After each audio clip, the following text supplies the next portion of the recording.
We're all taught at school that the basic shapes are the triangle, the square, and the circle. But that's actually not true. These two are secondary shapes. They're not primary shapes. And this is part of our social engineering that's concealing things from us. Let's have a look at what the basic shapes actually are. The circle is indeed a basic shape. But the other basic shape is the line. Now, these are the most ancient symbols of male and female that exist anywhere in the world that I'm aware of. And we find them all over the place, and they are commonly accepted. But why is it that we're not taught them? That's the interesting thing. Well, it's because when you put male energy and female energy together, you get a spiral. Now, what you'll find everywhere in nature is this shape. You'll find this in galaxies and solar systems. You'll find it in cloud formations and in water vortexes. You find it all over the place. Spiral dynamics and spiral energy is being recognised as being at the heart of virtually all things. And this is because the gender energy of the line and the circle, the male and the female, is imbalanced everywhere in the universe except in our species.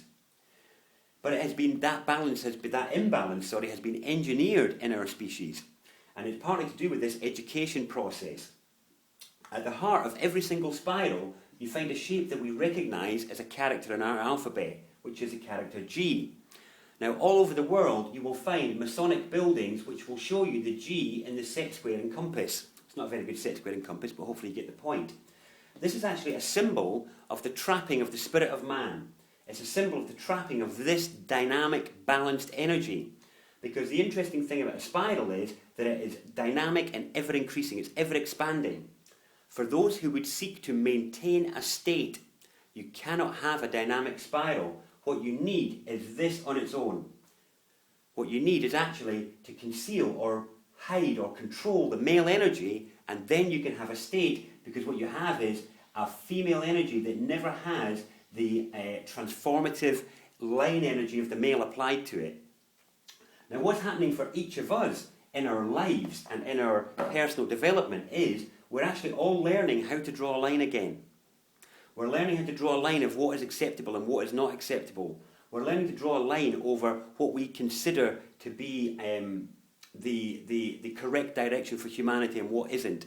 And we're applying this in all the fields of our endeavour, from ecology and spirituality to politics and other behaviours in relation to food, and just every area that we look at, we're all seeking to draw lines again. Now, what this is directly related to is the video that you may have seen of the collar, the cuffs and the tie. And I mentioned in that video that there is a reason to do with cosmic gender as to why it is only the men that have to wear ties, and why it is only the men that are cuffed and collared. And it is to do with this line energy. So we don't get, first of all, we don't get taught that that is a basic shape in our school. So the line energy is omitted at a very early level. Then all the men are collared for various work. We have our blue collar, our white collar, our dog collar, all that sort of stuff. But that collaring of the male energy is so that the state can be maintained. So the energy of the line is directed inwards at repeating what is already there, which is why you're being trained for a career in a pre-existing thing. You're being trained to work for corporations that already exist in maintaining the state. The line energy is being directed inwards instead of outwards. And what that's doing is creating an entropic spiral, which means that the world gets smaller and smaller and more intense and more stressful and more oppressive, instead of what should be happening, which is the world getting bigger and bigger and more inclusive and less stressful and less oppressive. It is up to each one of us to reclaim the power of our line energy.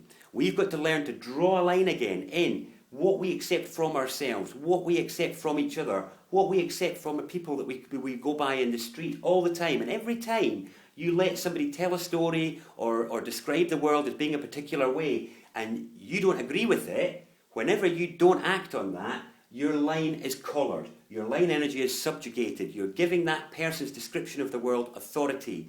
You're letting it be the story of the world, which means you're agreeing with it. It means you're complicit in this entropy rather than this community inclusiveness that is our potential if you can have the courage to reclaim your line drawing energy that you've been cultivating in recent years.